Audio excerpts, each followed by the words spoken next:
नमस्कार, सत श्री अकाल, राम राम सा, खमागनी, वनक्कम। आप सभी का ऑल्टरनेट मीडिया में फिर से स्वागत है। मैं आपके होस्ट गायत्री देवी। हमारे साथ फिर से जुड़ी हुई है नाजिया इलाही खान, सुप्रीम कोर्ट लॉयर, मुस्लिम है पर दिल से सनातनी है। और आज का मुद्दा फिर से एज आई सेड सेंसिटिव मुद्दा है बहुत ज्यादा, क्योंकि एक नाबालिग बच्ची के साथ ऐसा कुछ हुआ कि योगी एकदम क्रोध में आ गए, जिसको बोलते हैं ना तांडव करने पर उतर आए। और बैक टू बैक बहुत कुछ हुआ। दो मुस्लिम युवकों को तो ऐसा कूटा है कि वो शायद जिंदगी भर चल भी ना पाए। जी नाजिया, ओवर टू यू। जी नमस्कार, अस्सलाम वालेकुम। भगवे रंग में सीधा समझा था योगी जी को, पक्के सनातनी निकले। मैं कहती हूँ ना हमेशा कि सनातनी वो हैं जो माला जपना भी जानते हैं और भाला उठाना भी जानते हैं। अब देखिए, जब इनके सर पर शैतान चढ़ता है तो ये मदरसे की छोटी छोटी बच्चियों का बलात्कार करते हैं, और जब धरपकड़ होता है तो कहते हैं कि शैतान सर पर हावी हो गया था, इसलिए ऐसा मुझसे हो गया। और जब इनके सर पर इस्लाम चढ़ता है तो ये चार चार शादी कहते हैं सुन्नत रसूल है ना, इसलिए शादी कर लिया। बड़ी बेशर्मी, बड़ी बेहयाई, बड़ी कुनजहनी। और ऐसे ऐसे मर्दों को फांसी पे चढ़ा देना चाहिए। एक नाबालिग बच्ची, एक छोटी बच्ची स्कूल के कपड़ों में साइकिल चला करके जा रही थी, उसका दुपट्टा खींचा गया है। और मैं आपको गायत्री जी एक बात और बताती चलूं कि सूत्रों के हिसाब से ये दो नौजवान थे जिनका नाम मोहम्मद फैसल है और दूसरे का नाम है मोहम्मद शहबाज। मोहम्मद आगे लगा हुआ है भाई। तो अब सोच लीजिए कि कितनी औरतों को बिस्तर पर लेकर आने का कारोबार मचेगा। तो इन्होंने इस बच्ची को कई बार इस बच्ची को छेड़छाड़ कर रहे थे। अच्छा, बेदर्दी की इंतहा देखिए कि इन्होंने क्या किया है कि पहले इस बच्ची का दुपट्टा खींचा है, और जब वो चीख चिल्ला करने लगी, पब्लिक आने लगी, तो इस बच्ची के ऊपर इन्होंने बाइक चढ़ा दिया है। और जब कुछ ही घंटों के बाद इस 17 साल की बच्ची को जब हॉस्पिटलाइज किया गया और पुलिस के महकमे को पता चला, पूरे डिपार्टमेंट को पता चला, तब ये दो बदतमीज, दो घिनौने मुसलमान लड़कों को जब पुलिस पकड़ने के लिए गई है तो ये भागने के लिए खड़े हो गए थे दुम दबा करके। एक के पैर पे गोली लगी है, दूसरा कुटाई खाया है। दो मुसलमान मर्दों की जो भरपेट कुटाई हुई है, ऐसी कुटाई कि मुझे लगता है कि नंगा करके योगी जी को रोड पर छोड़ देना चाहिए था, और भीड़ लगा करके औरतों को शरिया लॉ के हिसाब से इनको सजा देनी चाहिए थी। बड़ा शरिया लॉ का नारा बुलंद करता है ना मौलवी मुल्ला, ये मदरसा छाप लुंगी पहनने वाला और शेरवानी टाइट पहनने वाला। तो मुझे लगता है कि शरिया लॉ के हिसाब से इनको सजा देनी चाहिए थी। शर्म आनी चाहिए। देखिए, जब बंटवारा हुआ तो मुसलमानों के लिए पाकिस्तान बना था। एक तो अगर आपको जिन्ना के बनाए हुए 1937 के शरिया लॉ पर ही अगर चलना था, अगर आपको यही वल्गैरिटी मचानी थी, तो आपको पाकिस्तान में रहना चाहिए था। और अगर आप हिंदुस्तान में हैं तो आपको संविधान और कानून और पूरे संविधान के हिसाब से चलना चाहिए। मैं एलानिया गायत्री जी आज कहना चाहती हूँ कि पाकिस्तान की नीति और जिन्ना के बनाए शरिया लॉ पर जो भी मुसलमान भारत में चलेगा, आप समझो जेल या बॉर्डर पार का रास्ता तो खोल दिया जाएगा। ये तो तय हो चुका है अब, क्योंकि योगी जी के राज में ये जो पाकिस्तान की नीति है और ये जो गंदगी है, ये जो गलाजत है, ये जो ठरकबाजियां हैं, ये जो बिस्तर गर्म करने का जो गर्मी है, मुझे नहीं लगता है कि योगी जी और मोदी जी के राज में ये चल पड़ेगा। देखिए, हर रोज आंखें मीच करके अवैसी साहब कभी ना अपनी तबलीग में बड़ा कहते हैं मुसलमान बड़ा डिप्राइव है, मुसलमान डिप्राइव नहीं है। 9 साल में मुसलमान को समझ में आ रहा है कि कानून को कैसे मानना पड़ेगा। 9 साल में समझ में आ रहा है मुसलमानों को महिलाओं को कैसे इज्जत देनी पड़ेगी। 9 साल में मुसलमानों को समझ में आया है कि 6 साल की बच्ची होती है, मलिका शेरावत नहीं होती है। 9 साल में समझ में आया मुसलमान पुरुषों को कि बिस्तर गर्म करने का सामान महिला नहीं होती है, अर्धांगिनी होती है। तो ये इन चीजों पर जो कंट्रोल किया जा रहा है ना, इसी से मुसलमानों को तकलीफ हो रही है। मैं बता देना चाहती हूँ, बहुत से लोगों को पता नहीं है कि अकबरुद्दीन अवैसी और असदुद्दीन अवैसी जो है ना, वो दूसरी अकबरुद्दीन अवैसी की वाइफ जो है वो फॉरेनर है, और असदुद्दीन अवैसी के पास 2 बीवियां हैं, एक मुसलमान है और एक फॉरेनर है। तो उनकी तो पांचों उंगलियां घी में और सर कढ़ाई में उन्होंने डाल करके रखा है, इसलिए बड़े बड़े फतवे जारी करने में उनको कोई फर्क नहीं पड़ता है, क्योंकि घर पे तो उनका पांचों उंगली घी और सर कढ़ाई में। मुसलमान के लिए पाकिस्तान बना था, जिन्ना ने भीख के कटोरे में पाकिस्तान लिया था। मुसलमानों को अगर भारत में पाकिस्तान की हरकत, पाकिस्तान जैसी छिछोरी फितरत ही चलानी थी, तो टिकट का पैसा नाजिया इलाही खान देने को तैयार है। लाइन लगाया जाए और ऐसे ऐसे बंदर छाप मुसलमानों को तड़ीपार किया जाए, क्योंकि इस भारत की भूमि पर अब ये गंदगी नहीं चलने वाली है। आप सोचो कि ये लड़के स्कूल की छोटी छोटी बच्चियों को ये मोलेस्ट करते हैं। क्यों करते हैं? क्योंकि इनका इस्लाम सिखाता है कि प्रॉफिट मोहम्मद सल्लल्लाहु अलैहि वसल्लम ने 6 साल की बच्ची से शादी की थी। इनका इस्लाम ये बात सिखा रहा है, इसलिए ये छोटी बच्ची को बच्ची नहीं समझ करके उसको मलिका शराबत समझ लेते हैं और अपने ठरक का सामान समझ लेते हैं। हालांकि दोनों पर पॉक्सो एक्ट भी लगे हैं, और अब क्योंकि ये अटेम्प्ट टू मर्डर केस था, लेकिन अब तो ये मर्डर केस में कन्वर्ट हो जाएगा।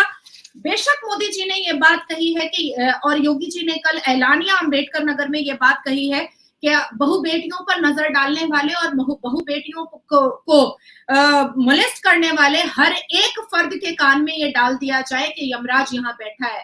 पर थोड़े से यहाँ पर योगी जी लेट हो गए, क्योंकि वो बच्ची जिंदा तो बची नहीं। शर्म आनी चाहिए पूरी मुस्लिम कम्युनिटी को, शर्म आनी चाहिए सारे के सारे मौलवी मुल्लाओं को, शर्म आनी चाहिए सारे के सारे मुस्लिम माता बहनों को, शर्म आनी चाहिए मुस्लिम बेटियों को कि अपने अपने घर में अपने अपने भाई, अपने अपने बाप, अपने अपने पिता, अपने अपने मामू, अपने अपने चाचा को बैठा करके सही से समझाना चाहिए कि सीखे खुद सनातन धर्म से कि किस तरह से देवी समझा जाता है महिलाओं को, और नजरें झुका करके बात की जाती है।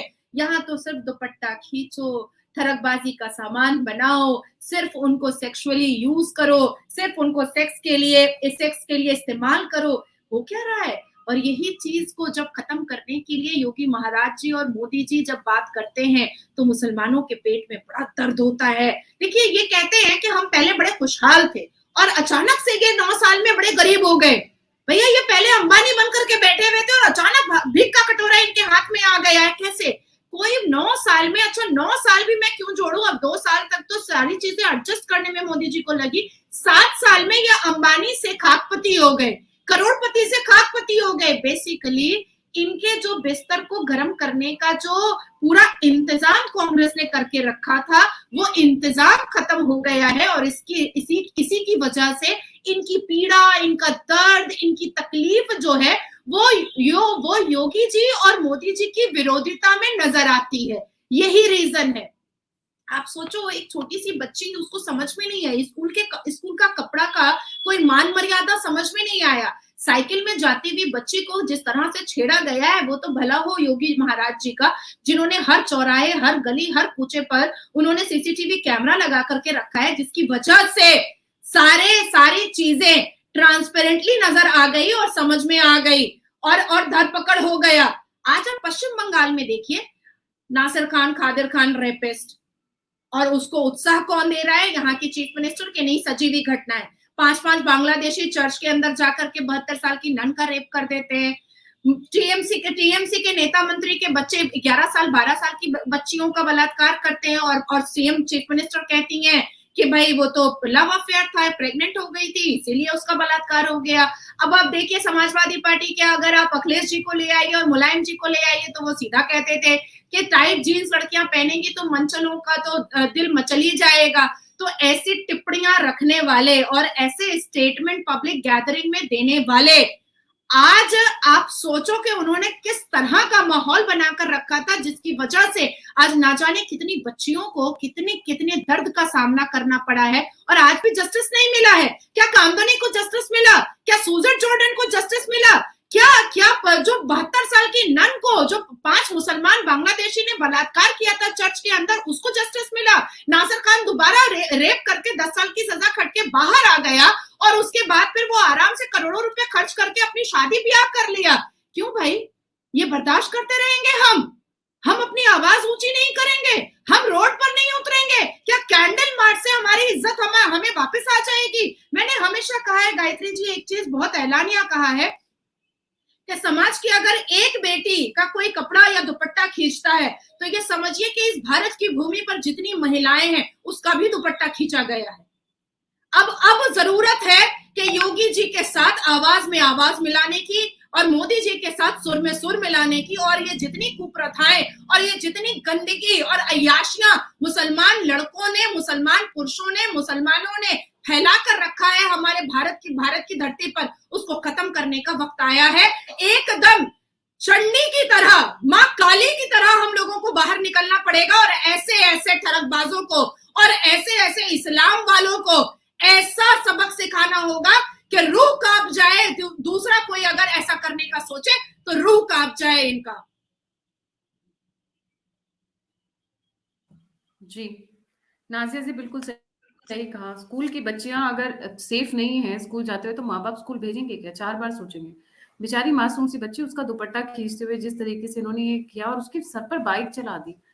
मतलब क्या, मतलब ये क्या, ये जो घर में ये जो कुर्बानी देना सीखते हैं 8 साल की उम्र से, 6 साल की उम्र से बकरियों की, वहीं से इनके अंदर खून या क्रुएलिटी, इनसेंसिटिविटी वहीं से घर कर जाती है क्या कि इस लेवल तक ये लोग चले जाते हैं? आखिर कोई आपको पता इनके है अंदर भाई, दया भाव नहीं है, कोई ममता नहीं है, कोई इमोशंस नहीं है। यंग सी बच्ची है, मासूम सी। आप किस तरीके के लोगों, क्या जानवर हैं ये लोग? जानवर भी इतना नहीं होता है। आप सोचो कि इन्होंने अपने इस्लाम धर्म की किताब में ही पढ़ा है, इस्लाम कबूल कर लो 10 बांदियां ले जाओ, इस्लाम कबूल कर लो 20 लौंडियां ले जाओ, इस्लाम कबूल कर लो 50 औरतें ले जाओ। बस यही तो पढ़ा है इन्होंने। और पढ़ा क्या है? आप सोचो कि इस पूरी दुनिया में सबसे ज्यादा पॉर्न कौन देखता है? पाकिस्तान चैनल, पाकिस्तान को आप सर्च करो आ जाएगा। पाकिस्तानी देखते हैं, मुसलमान देखते हैं सबसे ज्यादा पॉर्न। मौलाना साजिद रशीदी, मैं नाम लेकर के कह रही हूँ कि उन्होंने कहा था कि 12 साल की उम्र में अगर लड़की का निकाह नहीं होता है तो वो बकरों से सेक्स करवाती है। तो इसका मतलब है कि मौलाना साजिद रशीदी एनिमल पॉर्न देखते हैं, तभी उनको पता चला। क्योंकि मैंने तो नहीं देखा, क्या आपने देखा है कि मुसलमान लड़कियां जो है वो 12 साल की उम्र में बकरों से सेक्स करवाती है? तो मौलाना साजिद रशीदी को कहां से पता चल गया? इसका मतलब है कि वो फैब्रिकेट जो एनिमल पॉर्न आता है वो उसको देखते हैं। अरे क्या कर रहे हो? तुम जन्नत में वर्जिन 72 हूरे ढूंढ रहे हो, वर्जिनिटी के बारे में बात कर रहे हो, तुम जन्नत में बच्चा पैदा कर रहे हो, तुम जन्नत में सेक्स का मजा लेने की बात करते हो। तुम कितने ठरकबाज हो भाई, तुम कितने चरित्रहीन हो। और तुमको अगर कोई कुछ बोल देता है, तुम्हारी चरित्र पर कोई उंगली उठाता है, तो यही मुसलमान मौलवी मुल्ला कहते हैं, देखो अब तुमको मैदान हश्र में बताएंगे। भैया 1500 साल से तुम्हारा इस्लाम 1500 साल का है, मेरा इस्लाम 1500 साल का है। 1500 साल से जो भी मर रहा है कुरान के हिसाब से मैदान हश्र में वो जा रहा है। तो इस हश्र में जो ये बताएगा मुझे, कोई लैंडमार्क दे देता, नहीं तो इतनी भीड़ में मैं मिलूंगी कैसे उससे? मैं तो वहां पर भी चिरहरण कर दूं। जब जन्नत में वर्जिन हूरें मिल सकती हैं तो मारपीट भी हो सकता है मैदान हश्र में। कर लूंगी मैं मारपीट, क्या फर्क पड़ता है? वहां पर भी मारपीट कर लूंगी, धरती पे तो कर ही रही हूं। देखिए, इनको मुंह की बात नहीं समझ में आएगी, इनको जुबान की बात समझ में नहीं आएगी। ये कुत्ते के दुम है, ये टेढ़े के टेढ़े रहेंगे, क्योंकि इन्होंने अपने इस्लाम से, अपने मदरसा में, अपने मौलवी मुल्लाओं से इन्होंने यही सीखा है, सिर्फ और सिर्फ वल्गैरिटी और बदतमीजी सीखी है। इनको समझाने के लिए योगी जी का रास्ता बिल्कुल सही है, और मुझे लगता है कि योगी जी को थोड़ा सा सख्त होना पड़ेगा। ये जो शरिया लॉ का नारा बुलंद करते हैं, इसी शरिया लॉ के हिसाब से इन लोगों के औजार रोड पर काटने पड़ेंगे, तब जाकर के इन लोगों को समझ में आएगा कि महिलाओं की इज्जत भारत में क्या है। जी, बिल्कुल। इसके अलावा भी और छोटी-मोटी कई 2-3 घटनाएँ हुई हैं नाज़िया, मैं जानबूझकर आपके सामने लाना चाह रही हूँ बिकॉज़ योगी जी की जो इमेज है, ही इज़ लाइक कि नो नॉनसेंस, नो नॉनसेंस। अभी स्क्रीन के ऊपर मैं एक शेयर कर रही हूँ, यूपी के एक प्रोफ़ेसर है, उनके साथ भी यही हुआ। केस में नाज़िया हुआ क्या था कि एक प्रोफ़ेसर थे, यूपी के प्राइवेट यूनिवर्सिटी में पढ़ाते थे, अपनी फैमिली के साथ अपने अ, मकान में रहते थे, अपने बंगलो में रहते थे। रात को ये लोग घुस आए, जिसमें आए और इन्होंने चाकू से गोद डाला, जिसको बोलते हैं, मतलब चाकू से मार दिया। गोद डाला और है। उसके बाद हाँ, कई फैमिली मेंबर्स को सिमिलरली ऐसे ही ट्रीट किया। अगले दिन तो प्रोफेसर साहब जी सर मतलब सिधार गए, मतलब ही इज डेड। बट ये जो थे, ये जब पकड़े गए तो इन्होंने बड़ी शान पट्टी दिखाई। वैसे ही जैसे पुलिस की गाड़ी जाती है, बीच में गाय आ गई, गाड़ी पलट गई, इन्होंने भागने की कोशिश की, तो धाए धाए हो गई उसके बाद। तो हाँ, तो ये मतलब तो तो देखिए, ये तो होना ही है ना। 35 साल का असिस्टेंट प्रोफेसर है, प्राइवेट मैनेजमेंट कॉलेज एट कार्ता। कार्ता, आप वही वाली बात कर रही हैं ना, इसी न्यूज के बारे में बात कर रही हैं ना। कार्ता असिस्टेंट प्रोफेसर जो था, देखिए इनका आलोक गुप्ता, तो इनका देखिए एनकाउंटर जो है ना नसीब में लिखा हुआ है। अब ये सीना पीटेंगे, अब ये सीना कूटेंगे कि भाई एनकाउंटर कर दिया, एनकाउंटर। भाई भागते क्यों हो भाई? जिस मैटर के बारे में, अभी अंबेडकर नगर के बारे में जिस बारे में हम लोग बात कर रहे हैं, तो ये दोनों मोहम्मद भी तो भाग रहे थे ना, तभी ना पैर में गोली लगी। अब भागो मत ना, सीना चौड़ा करके कहो ना कि हाँ मेरा मन मचल गया, मैं प्रॉफिट मोहम्मद को फॉलो कर रहा था तो इसीलिए दुपट्टा खींच लिया। बोलो बोलो, अगर तुम्हारे इस्लाम ने ये सिखाया है तो मुंह खोल के एक्सेप्ट करो। कलेजा है तो मुंह खोल के एक्सेप्ट करो। भागने की जरूरत क्या है? भागोगे तो गोली तो लगनी है ना। अब इसमें सीना कूटने की क्या जरूरत है? जी, बिल्कुल। इसी तरह एक और इंसिडेंट सामने आया जहाँ पे सरयू एक्सप्रेस के अंदर इन्होंने वुमेन कांस्टेबल के ऊपर अटैक कर दिया, तो finally they were also encounter में उनके साथ भी वही हुआ जो होना चाहिए। आई थिंक ये बिल्कुल सही तरीका है। आप इस लाल बत्ती नॉर्मल जी, मैं 1 सेकंड में क्लियर कर दूंगी कि अगर जो भी मैं मुसलमान पुरुषों के लिए कह रही हूँ, अगर किसी को भी मेरी इस बात से नाइत्तेफाकी है, हो ही सकती है, और खास करके मुसलमानों को हो सकती है, तो मेरे इंस्टाग्राम के कमेंट में चले जाएं। इतनी गंदी गंदी गालियां, इतनी खराब खराब गालियां, और सब मुसलमान ही देते हैं। मोहम्मद, इस्माइल, ईसा, मूसा, यही देते हैं। कोई शिव और शंकर नहीं देता है मुझे गालियां, वो मुझे दीदी करके पुकारते हैं। Right, right. बिल्कुल सही। Thank you so much Nazia for joining on this topic. जाने से पहले सभी व्यूअर्स से रिक्वेस्ट है, please don't forget to like, subscribe and share the all neat media. अगर आप मुझे कंट्रीब्यूट करना चाहते हैं, फीडबैक देना चाहते हैं मुझसे, you want to get in touch with me, सभी लिंक्स डिस्क्रिप्शन बॉक्स में है। और योगी बाबा जी इसी तरह लगे रहिए, ये लोगों की हजामत करते रहिए। जी, इसी जय के हो साथ जय योगी बाबा जी की। जी, जय हिंद, जय श्री राम, हर हर महादेव। हर हर महादेव।